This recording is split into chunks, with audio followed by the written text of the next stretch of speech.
Trojan fans, welcome to another edition of the Peristyle Podcast. I'm your host, Ryan Abraham, joined alongside my partner in crime since 2008, the coach, Harvey Hyde. You can follow him on Twitter at Coach Harvey Hyde, all his socials at Coach Harvey Hyde, or go to his website, harveyhyde.com, for all of his content. We got a big show for you today. We got to talk about USC taking down the Michigan Wolverines Saturday night in the Coliseum. Great bounce-back game for the Trojans, who won 31-13. If you have questions or comments for the show, you can email me, podcast@uscfootball.com. Let us know it's for the Harvey Hyde Show, and we will happily read them on the air. You can also leave us a voicemail or shoot us a text. We can play the voicemail on the air. We got one for you today. 424-254-9141 is the number. And if you listen on Apple Podcasts or Spotify, please leave the show a 5-star rating. We appreciate that very much. And if you're watching on YouTube, you can like and subscribe over there as our YouTube channel at Inside Troy as well. But Coach, just want to welcome you into the show. How you doing, sir? I'm doing pretty good for Monday. Big college football weekend. How about the city of Los Angeles going undefeated this weekend, 4-0.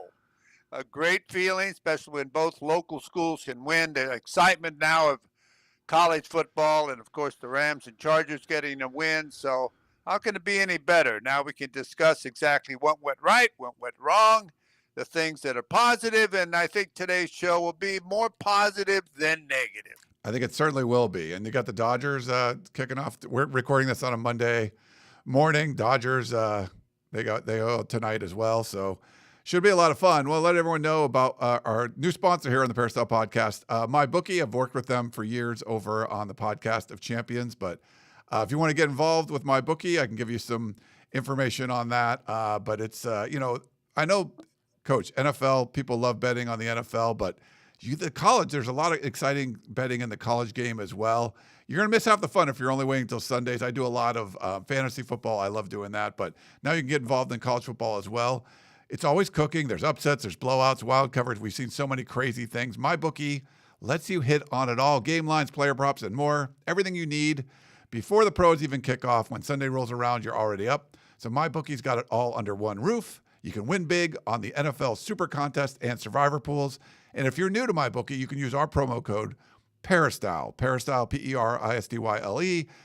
you bet over at MyBookie with that promo code, up to $500. If you get it wrong, it's fully covered. So you can make your play, and if it doesn't hit, you're going to get it right back when you opt in using their Bet Back bonus token, and that's using the promo code Peristyle. So MyBookie, where bettors win together, because bragging's good, but cashing is better. All right, Coach, we said it was going to be positive. It's going to be a positive one because USC defeated Michigan 31-13. They needed a bounce back. Illinois got their bounce back. They got smoked by Indiana by 53 and beat USC on a last-second field goal. Then USC licking their wounds a little bit, get the bye week. Weren't sure what's going to happen, but they come back and I would say probably the most complete game of the season, the way they played. But I wanted to get your initial thoughts, Coach, on USC taking down Michigan. Well, let's see. I don't know how much time we have. Much as you want. First of all, it was a beautiful win. When you have a packed house and it's such a big game and a rivalry game and a traditional game such as that, where people are excited about college football in Southern California and nationally, whenever Michigan and USC meet up, it's an excitement. The only thing that was missing there was a Michigan band. I can't imagine that Michigan would come to the Coliseum and not bring its band. I mean, I don't know, are they hurting or something money-wise? They only draw about $114,000 a game or whatever they draw. But it seems as though to a game that was of that magnitude nationally and so on, that you might have your band there, but that's their choice. I think it sort of hurt them as far as not having that background music playing and fight song and all the things they normally do. So that's one thing I noticed. But as far as the Michigan game itself, it was a great setting for college football. I think it's great, too, that UCLA, now don't get me wrong when I say this, I think it's great that both teams are winning in Southern California as we open this podcast saying that. I would like to see both teams be undefeated every year when they play each other whether it's in the Coliseum or the Rose Bowl. That's what Southern California football is all about. So I think the excitement surrounding UCLA football sort of put pressure on USC to say, hey, wait a minute, we got to get back on the front page. We got to get some positive things said about us. And I think after coming off the Illinois game and UCLA winning earlier in the day too against Michigan State, sort of got the guys fired up. And I think Sharon Moore's comment about everybody's coming out here and it's sold out because Michigan is playing. They've coming to see us. He doesn't know when to shut his mouth. But that alone would have really upset me. As you know how I can get upset, and I'd have told my team who they think they are. And again, I saw the comment by one of the players saying, when you come out to our stadium, we want it to be like it used to be, where you come out here, you can't wait to get out of here, and you want to take your players out of here before they all get hurt. So it starts to bring back to tradition and the thoughts of what you had to do and what the consequences were when you played in the Coliseum against USC. So I think it's starting to rub off a little bit on what it's all about. I think they're starting to get back to what USC football is all about and what we've been talking about for the last 5 years, 10 years, or whatever, as far as physicality being the name of the game, and that's what USC has been known for. And I think they're getting back to that, and they couldn't have played a better opponent to demonstrate their defense and have a great defensive game than Michigan. Michigan is not the same football team that it's been in the past. They don't have any deep threats as far as in the passing game. They don't have a quarterback that can throw the football. So if you play great defense in first and second down and you make them throw the football, there's only two things that can happen, and it certainly didn't happen for Michigan as far as what? They stopped the rush. They only had 108 or 110 yards rushing, forced them to pass the ball. I don't know what they, 3 of 9, 2 of 9 on third down conversions. And when I saw them go for a 2-point conversion play and instead of running the football, pass the football, I said, man, they've cashed it in. That means they lost their identity of who they were. They threw the football. Underwood cannot throw the football. Nothing against the kid, but he overthrew a fade route in the end zone by 10 yards. And, that sort of said, hey, I've given up what we're known for, and that's running the football, a physical type of football team that we were. So I think it was a perfect setting for the Trojans to come out, run at Michigan, break down their confidence in their defensive side of the football, spread the love a little bit. And this is what we've been talking about. Throw to the tight ends. And I think the tight ends caught 5 passes, 6 passes. The receivers, 2 great receivers, sort of spread the love, 9 receptions, 6 receptions. And the 2 great running backs that they had left the game because of injuries, and all of a sudden this Miller kid comes up and just demonstrates that the room of running backs are there. I tell you what, I don't know what they're going to do about this kid, because if I was somebody watching that game, I'd say he's not on scholarship. I wonder what he's going to make next year at USC or somewhere, because they proved that Jackson, another great running back that was ready to go too. So, you know what? They didn't even run Jade, the quarterback. They didn't even run him. And if they'd have run him on a few bootlegs or keeps or so on, it was wide open, it would have been a field day. Not that it wasn't for the USC offense, of almost 500 yards in total offense, a balanced attack. That's what you want, a balanced attack where they can't stop everything. And they had a difficult time of doing that. And their Michigan defense looked ordinary to me. And the offensive line at USC performed. Why? They didn't have to just worry about all the time pass blocking, but they mixed it up and kept the defensive line off balance. So it was a beautiful game plan as far as offensively. They went down the field, running the football, threw the football when they had to, kept the Michigan defense off balance, stopped them on first and second down, put them in a third down situation where they couldn't throw the football, and they knew they couldn't throw the football successfully. And what happens for it? You get a big win in the W. Yeah, it was. I was really impressed with the way USC was able to bounce back on the defensive side of the ball. The offense continued to be elite. 2 turnovers. I wanted to see no more than 1, but for the most part, they kept moving the ball, and even those turnovers were inside the Michigan 10-yard line. So it seemed like every time USC had the ball, it was an effective drive. Even the one punt, USC was backed up and got it out, like 30 yards. So at least you could flip the field. So I thought they really were effective on offense. And then defensively, yeah, so much better than what we saw against Illinois. Again, and it's more of a one-dimensional team, like you mentioned in Michigan. The band, someone asked about that in the press box, about the Michigan band not being there. And, USC sends a band everywhere, at least some part of it. I'm going to have to ask some Michigan people about that. But the environment in the Coliseum was amazing. I felt that there was a lot of energy there. It seemed like the players fed off it. And you did hear some early chants of, from Michigan fans, like Go Blue or whatever it was. But then, I think having a band might actually help out a little bit. And they didn't have that. And once USC sort of got the lead and they were up 14, it's just hard for opposing fans that are kind of mixed in throughout the crowd to really get into it. But I never thought about that, Coach, but I wonder if the Michigan band would have helped a little bit. Oh, I know it does. I used to work directly with the band leader at UNLV. In fact, I used to go out to their practices before each game and thank them and tell them how much it means to us and so on. In fact, I used to bring the drums in the locker room before the game, and we'd play the drums to get us ready to go out on the field. And you can't imagine what stimulation that made to the players and so on. And we worked together. Everything we did, we'd take them over there and give them lunch and feed them and invite them to practice. And we'd go support them when they were working out.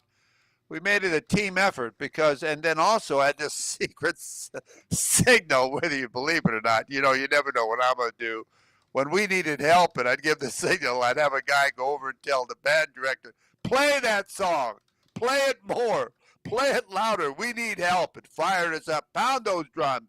Because that's college spirit. And that's motivational when you hear it. So I think every little effort or every little advantage you can get as far as having your band there is really important. Why do you think they put the bands in the farthest corner when you go away to a visiting stadium? Because they know it makes a difference. So they get them as far away from the playing field as they can.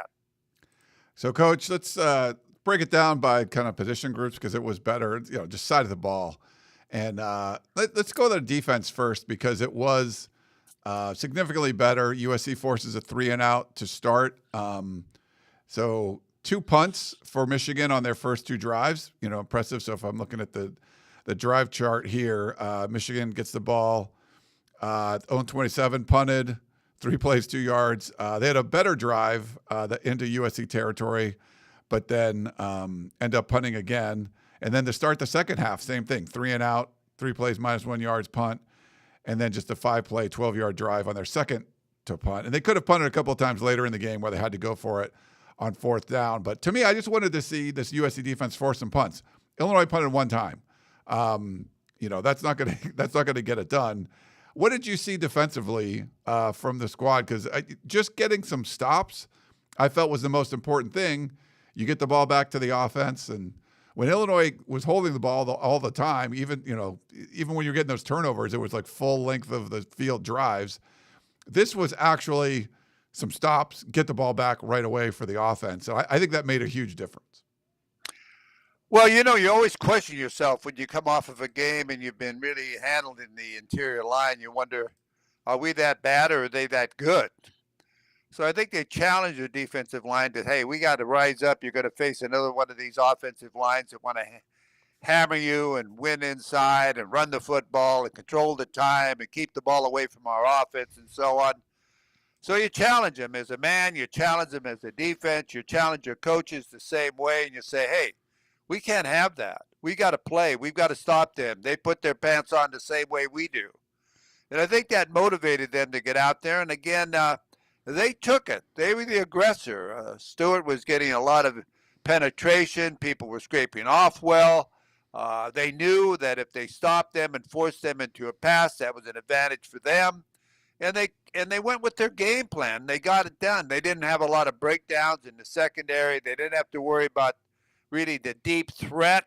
Keep the receiver in front of you. They did throw the ball for one long gain and a touchdown, but that's going to happen occasionally. A guy just beat you. But they played sounder defense. They tackled better. They got off to the football better. I thought the linebackers played better than they played in any football game, playing on the line of scrimmage, trying to step up and stop the football. stop the runner before he got started. I think that's the number one thing you have to do. Haynes, their great running back, really, he didn't do anything. What did he have, a 3-yard gain, 4-yard gain, as far as his farthest gain of the night, and he was the leading rusher in the Big Ten. So when you start to do that, you break down their confidence. You break down, hey, they're taking away what we can do. And all of a sudden, the advantage goes to you, and the defense gets fired up. And when they come off the field, you tell them, hey, guys, we're taking it away. We're taking it to them. They're going to quit. They're going to hang it up. They're going to quit. They know. And you see with this same momentum, and the offense is having success and moving the football and running the football. That's something that Michigan did, and you did it so successfully during the football game. And the balanced attack was absolutely fabulous when you break it down evenly on the rushing game and running game and the passing part of it. I mean, you couldn't have a more perfect executed game plan, because I know they practiced that and they wanted that to happen, and it all fell in their hands. And I know that's what you emphasized in yesterday's meetings. That's what you emphasized in today's meetings as far as what you need to do to win. And I think they're going to be challenged with that again this week when they go to Notre Dame. But Notre Dame's got their back against the wall. They can't lose another game. They've won 4 straight games, and USC is the team in their schedule that if they get by USC, they will go the rest of the year undefeated. They will go 10-2 and get a bid to the playoffs. But if they lose 3 games, they will not get a bid to go to the playoffs. So it's going to be a crazy type of situation. And Notre Dame is a better football team than Michigan is. C.J. Carr, a freshman quarterback, is a guy that takes advantage of what he can do well, and he's a smart quarterback. He can throw just well enough, and he's getting better every week. And, of course, Notre Dame's got 2 great running backs. So, hey, this is what it's all about, Ryan. I don't know if you're going back there, but, you know, you talk about great rivalries. You talk about these type of football games. You talk about the spirit in the Coliseum Saturday. This is what it's all about. And you think about dropping Notre Dame, that conversation comes into, which is not there anymore, I hope. But how can you not look forward to another one of these great games in another stadium that you can quiet? You can go in there. You can have a great trip coming home. And you tell your players, this is what it's all about, baby.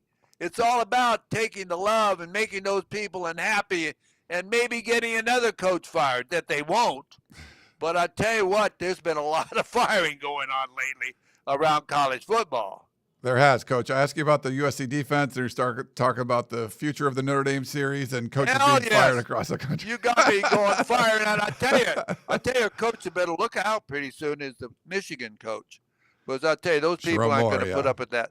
They're not going to put up with that long, and they got as many people and boosters as Penn State does. So look out. They don't care what it costs. And just so you mentioned Notre Dame, that was reported earlier this morning, Notre Dame center Ashton Craig is out for the season with a right knee injury. And then we also, CBS just put a report out. So this is kind of breaking news. So this is while we're recording this, and I'm trying to confirm with people from USC, but a Big Ten spokesperson tells CBS College Football the conference has fined USC $5,000 for playing running back Brian Jackson in Saturday's game against Michigan. He was initially listed as out on the final availability report before the game. So it was a little weird that Brian Jackson came in and played, but from what Lincoln Riley addressed this afterwards, he said it's about player wellness because they didn't have any more bodies. And Brian Jackson was medically cleared, but he wasn't dressed out for the game. So they dressed him at halftime. But somehow USC still got fined. Now that's $5,000 is a drop in the bucket, but still, I don't know. Any thoughts on that? I'm trying to confirm, so I haven't been able to confirm from USC people, but that was the report from CBS. Guy's trying to justify his position, okay? He didn't do anything all year. So what he's trying to do is come up with some type of fine and get his name in the newspaper, okay? Whoever the guy was that did that. I'd laugh at that. I mean, here they are, kids. They try to get permission during the game to play them because of the situation they were in. As far as they were down to one running back, and it would have, just broke up their offense and everything. And I don't know. I guess they didn't get clearance. I thought they did get clearance from the commissioner. I don't know. This is something strange. But I'd send him 10,000 and say thank you. If you need the money, go ahead and use it. We got the victory, and what a stupid thing you did. I would. That's the guys. I mean, what are you talking about? For God's sake! I mean, it wasn't like some nefarious thing. Like two players obviously they're out. One's probably out for the season. One's out most of the season. You have a walk-on running back, just ripping them up. Yeah, that just seems like a weird one to me. Well, I get it. That's the NCAA, buddy. If you're trying to be like, hey, here's our star running back, and we list him as out, but so you think he's not playing, and then we play him. That's that's not what was happening. So it just seems dumb. It's stupid, and this is why they try to justify their positions. They tried to point things to me when I was at UNLV. How I was taking advantage of the other universities because we picked up our kids at the airport in limos. Yeah. Okay. So I got a letter from the NCAA saying you can't do this. Other schools in Laramie and Fresno they don't have limos, but we had limos everywhere. Okay. So that you can't do this any longer. I said, okay. But can you imagine now who figured that one out? Somebody turned me in for that. Yeah. That's crazy. That's crazy, man. Crazy. And I tell you what, I'm in a good mood today, but hell with those guys. All right. Well, for USC on the offensive side, I know you talked about the balance. You liked what they were able to do. Let me pull up. So Jade Mayava had that one really bad interception, ill-advised. USC was up 14. Just eat the ball. You don't need to put it in harm's way. But he was 25 of 32, 265 yards, couple touchdowns. The one pick, 78% completion rate, and spread the ball around. Mekhi Lemon was the go-to guy, 9 for 93, but Jacoby Lane had 5 catches, and Walker Lyons had a couple. Lake McCree had a couple. Jaden Richardson, King Miller caught a couple passes, which was kind of strange because they had no running backs left, and they kept running him. And then when they throw the ball, they throw it to him. I'm like, you're going to wear this guy out. Maybe you just back off the King Miller stuff for a bit. But yeah, they spread it around 9 different receivers. He's been playing really well. King Miller, like I mentioned, 18 attempts, 158 yards, and a touchdown, including that 49-yarder on a 3rd and 26. But what did you think of the offense, Coach? Oh, I thought it was wonderful. And I'll tell you what, do you think King Miller was tired? King Miller got a feel. He loved it. You didn't even see him look to the sideline, did you? He wasn't tired. He was loving it. He was hoping that he could play every play the remainder of the game. These guys are winners. To think you have to, remember these tailbacks. You remember USC used to be called Tailback U. You remember that? And they'd all line up waiting for their opportunity. Carry the ball 30 times a game, 40 times. Marcus Allen one year was a fullback, but they had so many running backs. So, this is what it's all about. And I tell you, King Miller could have gone every single play, runner, pass. He was loving it. Nobody knew or ever heard of King Miller before. He wasn't recruited out of high school hardly, walked on at USC. Now I'm sure he's going to end up with a scholarship over this and so on, but he's one heck of a football player, and what an audition, okay? An audition on national television. How can you forget his name, King Miller? Everybody knows who he is nationally. Yeah, pretty impressive what he was able to do. And USC going into, so Brian Jackson had the turf toe, but was apparently medically cleared. There was talk that maybe he would just redshirt with the guys they have, but we know, Lincoln Riley, made the assumption or talked about Eli Sanders potentially being out for the season. And then one of our reporters over at CBS talked about Wayman Jordan. He's having ankle surgery, and there's like a 4 to 6 week kind of thing. So, most of the regular season gone, and you have limited options in that running back room. But you got King Miller and you got Brian Jackson. Carson Tabarachi had played some running back in high school. He lined up in like a fullback blocking spot later in that game, just as a pass protection thing more than anything. What have you had a situation like that, Coach, where you've run out of running backs, and what can you do? There's other guys on the team that maybe played running back in high school. What are some of the options you have as a coach to sort of you got your couple guys you feel good with, but if one of those guys gets hurt, then you're in kind of there's some problems. Well, what you basically do, Ryan, is you don't ever know who's going to get well and who isn't going to get well. So obviously on Sunday, they got a lot of great athletes at USC, okay? And a lot of these kids went both ways in high school. And they know the offense. It's not something that's that difficult to learn. And if there's a play that's real difficult the first week or that they're learning the position, you don't put them in there, and you don't put them in pass blocking type of situations or things where they can't, do the job or responsibility they're supposed to do. But when you have a lot of great athletes at USC and you have many of those players have been running backs in high school and so on, it's easy to go out there and move a guy over to the running back position, teach him it, and he will be as good or better than most running backs in the conference, okay? Because he's got speed, he's an athlete, he'll get it done. So there's no problems with that. And believe me, King Miller doesn't want to come out of the game. Jackson's a great fullback or running back, big stud, can take a lot of hits and so on. He now recognizes it's his opportunity to play. You couldn't see him get well faster. That son of a gun will be at 100% today because he knows he's going to have the opportunity to get on the field at Notre Dame. Now you tell me, what more is there than that? Yeah, that's pretty big motivation, I would say, Coach, for King Miller. But congrats to him. Just he scored a touchdown earlier in the season, and it was the first walk-on in years and years to score at USC. And now he's getting legit carries, 158 yards against a helmet program in Michigan, and putting spin moves on guys and making them look bad. Oh yeah. I mean, it was impressive for USC to push Michigan around, especially with all the talk about soft West Coast football and all the whatever that you had heard before. Oh, you're going to go to Illinois and they're not that good, but they're Midwest and they're going to push you around. And I think there was a lot of talk of that. And then you saw a little different story there. But the sort of cherry on top of the sundae is, oh, by the way, and it was a walk-on that was running all over you. Ryan, I don't know if you looked at Lincoln Riley during the game or not. I did. He was having a great time, man. I've never seen him get so emotionally into the game and give the hoorah and all this and that and get into it. Well, I looked across the field at Moore and I said, I think the guy's in shock. I really think he's in shock. Somebody ought to take his blood pressure. I mean, he really was. No headsets on, standing there, no emotion at all at looking left, looking right. I know the assistant coaches had all moved away from him, but they felt somebody might take a shot at him and miss him and hit one of them. Because I'm telling you, that's what John McKay, I got that story from Greg Fertig.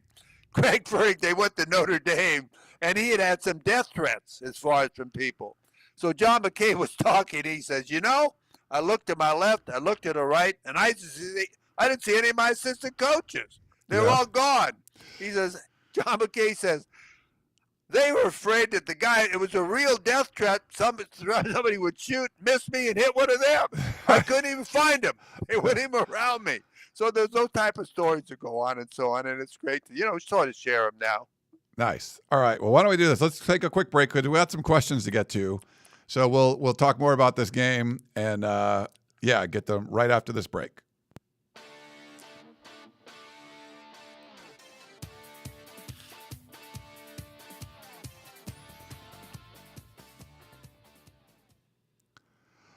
All righty, everybody. We're back here on the Peristyle Podcast. I'm Ryan Abraham, publisher of USCFootball.com since 1996. Are you a member? You should get over there. VIP membership.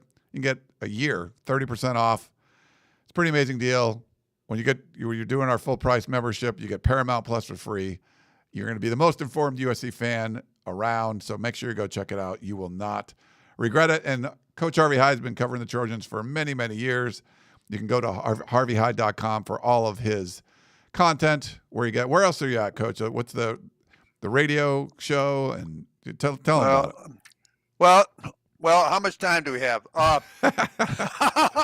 Sunday mornings is probably the one they'd want to listen to. I come on at 10 a.m. On AM 830, it's called College Football Review and Preview. I have guests on and so on.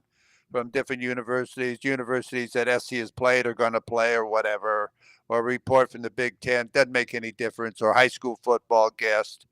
And this past week it was 10 to 12 because this week we have a game on the station. The Raiders are covered by KLAA. So I'll be off this week, be back the next week for 2 hours, in an hour every Sunday morning, 10 to 11.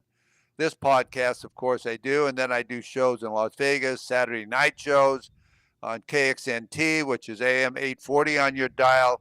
Inland Empire Show, which is KMET, that's AM 1490 on your dial Saturday mornings from 11 to 12. And then during the week, Tuesday, Wednesdays, and Thursdays, I do shows in Vegas, which include a Notre Dame football report. So I do a show for Notre Dame every Tuesday and Wednesday night with Frank Pomerico, captain of the 1973 National Championship team at Notre Dame. So that'll be a good interview this week because he played against USC. He realizes the great traditional game it is. So he'll be fired up. I'll be fired up. We go back and forth talking about all it. So there's a lot of different things. But if they just follow me, Ryan, at Coach Harvey Hyde, we always tell them what time to huddle for. Yes. Huddle up, buckle up, as Coach likes to say. Huddle up and buckle up, baby. Let's get to a voicemail. Our buddy Rick called in. Here you go. Hey, this is Rick from Vista. I'm really happy about the game yesterday. Obviously, everybody is. Not out of the woods yet, though, but it took a great performance by the offense and the defense together in one game, which was nice. Even though we left 2 red zone, but we had a fumble and an interception in the red zone, so this game could have been over earlier. But, be realistic. When we played Illinois, we were lucky to be in that game. We had 2 red zone opportunities from them as well. So, anyways, the jury's still out to me. We're playing Notre Dame. That's an away game. If we can beat Notre Dame, then you got to say we're right there where we should be. If not, well, then it means we still got work to do. But the one thing I wanted to note is that in both those games, it looked like our offense could not be stopped. And as much as I'd like to give the quarterbacks all this credit, man, Lincoln Riley just knows the right calls at the right time. Everything he picked, it seemed, was going great. I mean, I don't know how he does it, but, I mean, at some point you got to give credit where credit is due. I mean, he is the quarterback, and all these guys end up being great in the NFL, but, he's an unbelievable play caller, and we need to understand that. So I'm really excited about the team. Hopefully we can do the same thing against Notre Dame. And Maava looks great. I mean, he's just cool under pressure. Anyways, I'd like to know your thoughts. Well, let me tell you, you're a great play caller when you have great players, okay? And when you have great players and you put them in the right position to win and you're doing the right offense, you're rushing the football, you're throwing the football, you're keeping them off balance and so on, you're doing really well. Guys are not dropping passes. They're not fumbling. You're getting the extra yard. You're getting the second level as far as running backs, as Ryan said, spinning off and making additional yards after the hit and so on. You get to be a pretty good play caller. And when you keep them off balance like he did this week, I mean, it wasn't like you could predict, first down on the 2-yard line and you're going to throw a passing route a game. Why? You don't have to. I don't know if they needed to go to the Wildcat, but they did. But I think that when you dominate a football game, then you utilize that by continually getting better and getting the rhythm back into your team. You're not fishing for a play. You know what to play. And the little swing screen that they ran stretched the field a lot for them. So they kept them off balance, and they had the running game. And he's now starting to believe in the running game. And you didn't even run your quarterback. You didn't run a quarterback draw. You didn't run any bootlegs, really, where you ran the football or keeps off the run. So that's where you become a great play caller. When you gain confidence in your team being able to accomplish the play you called. And when you have that ability, the confidence of the play you called to be successful, you're not afraid to call it again. And you call it again until they learn to stop it. And you don't have to go for a home run every play. You don't have to hit the big play every time. You just continually keep them off balance, move the football, make your play calling. And that's what you're seeing on the offensive side of the football, which you saw this past Saturday. Yeah, it was pretty impressive performance. And he's known as a great play caller. Definitely helps to have great players, but just having a feel for what it's working. And I like those. The screens work well. I think over the years, Coach, we've seen some USC teams. I mean, going back even a decade, just screen. I don't know. The running back screen game wasn't just set up well, but Maava throws through a nice, like, catchable ball, and it looked like when you see a screen develop, and you're like, okay, there's the running back. There's nobody in front of him, and there's two defenders waiting for it, and he's going to get tackled for a 5-yard loss. Like, okay, that's not good. That wasn't the case. Like, oh, the defenders were somewhere else because they looked like the play was going to go this way, and there's two, like, offensive linemen that have pulled, and they're out in front of him, and the ball's floated right into his arms, and now it's like, oh, game on. Like, okay, if someone makes a couple blocks, this could go for a big one. But even if everyone misses their block, it's still like a decent gain. It seems like that's the way their screen game is, and that, they're not using it a ton. But I've noticed when it's well executed. To me, I don't know if that's what I'm seeing. Is that what you're seeing, Coach? Yes, the screen is all timing. Okay, Ryan, it's all timing. When the linemen pull out, they disguise it well. The ball's thrown at not a bullet type of pass, but a pass where the back can catch the ball, then look down the field and set up his blockers to set a block. But once you're in the open field out there, you're a dangerous back in the open area. You're difficult to tackle. You can hit the home run, as you said. And, that's what you get. It's all timing, making sure you count 1,000, 1,000, 2,000, 3, you pull out or whatever your timing is. On the screen, you never look back. You look down the field. If you look back, you're going to lose the person you have to block. And you make those blocks. You don't have to knock them down. All you have to do is screen them and allow your back to set up the block for you, and it becomes an easy play. But it's a great play, works well. He threw the ball really nice with the screens, and it's just another great addition to the offense when you're hammering them and you're running the football. It makes it more difficult for them to stop everything. We had an email from Brian, and I apologize. West Texas Mike did write in last week after the Illinois loss that we didn't get to. Sorry about that. It's not as relevant now. The mood is a little bit better. We're going to keep it positive, West Texas Mike, but thanks again for writing in. But Brian in MB says, someone explain why it was a dead ball while the game was already out of reach. Why was the ball I'm sorry. The dead ball. Okay. I'm sorry. I think there was two different questions here. The dead ball play he was asking about in his first, I think this was an email, or maybe this was a text message, where the ball was like tipped at the line of scrimmage and went backwards to Tanook Hines, and he picked it up and ran with it. But in that moment, they said it was a fumble that you couldn't advance, and so it ended up being like a 6-yard loss or whatever it was. That was a weird play. Now, in the press box, we couldn't really tell, but then a lot of people on Twitter and our message board coach were saying that was like the wrong call. I don't know. You got to see the broadcast. What was your thoughts on that play? I really don't have any idea. They sometimes come up with rules and regulations during the game I've never heard of before. Okay, and I'd have told them that. I say, guys, you're going to get paid, okay? I promise you your check is going to clear, okay? I do this for a living. You do it as a part-time job. It makes so much difference to me. Now, I don't know where that one came from, but you didn't get it in the officiating meeting, and you didn't tell us at the rules committee meeting when we met. So, and I'd write them up, because we get to write up every official after the game, okay, as a head football coach, and you send it into the commissioner, the person in charge of it, and we evaluate them. So I would ask for a definition of what that was all about, because I didn't know what was going on either. So, and you can tell that when the coaches are out there, they can't understand it either. And the officials don't understand it either. They just thought about it, and someone who didn't want to overrule the other one, so they let it go.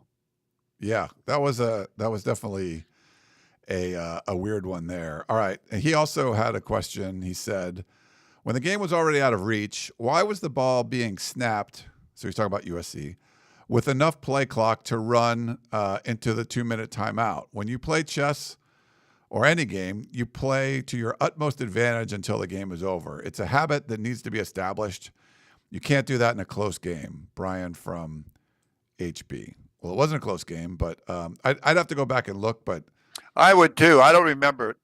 but maybe, it wasn't something egregious, Brian. But yeah, I mean, you had I think that was USC ended up punting, which they only had one punt in the game. They're averaging one punt a game, Coach, coming into this one. And they had one punt early, I think, with that backwards pass, that one. And then they end up punting in garbage time at the end in Michigan territory. So it's sort of like screwed up their average a little bit.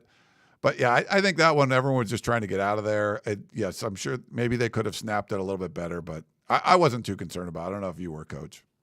No, I wasn't, but I should have been. I should have been more alert to it. I probably assumed that the game was over and so on. And I can't even. You get in the habit. I can't even remember. Yeah, I can't even remember it. You know what I mean? That's why I don't want to comment on it.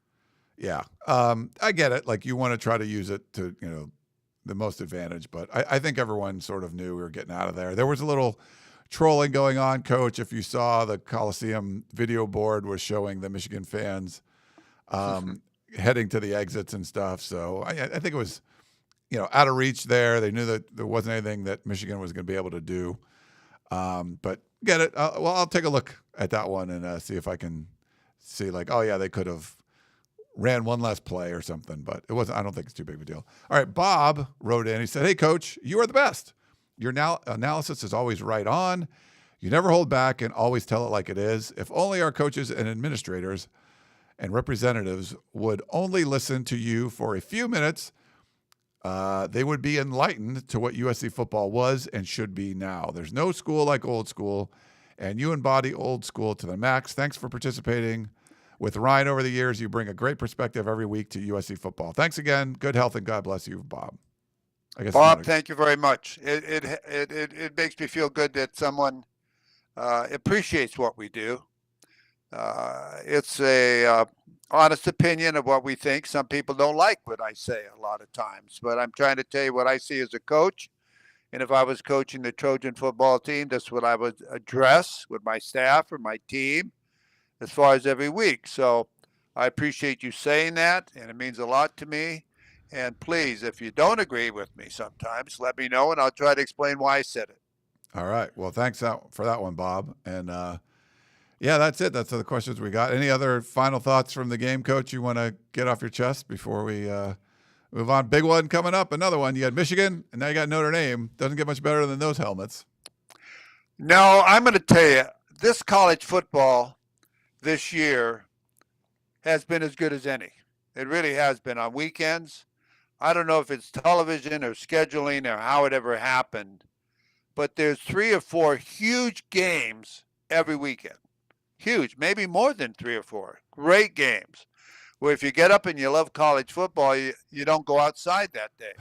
It starts at 9, then at 12:30, then at 4:30, then maybe at 7:30.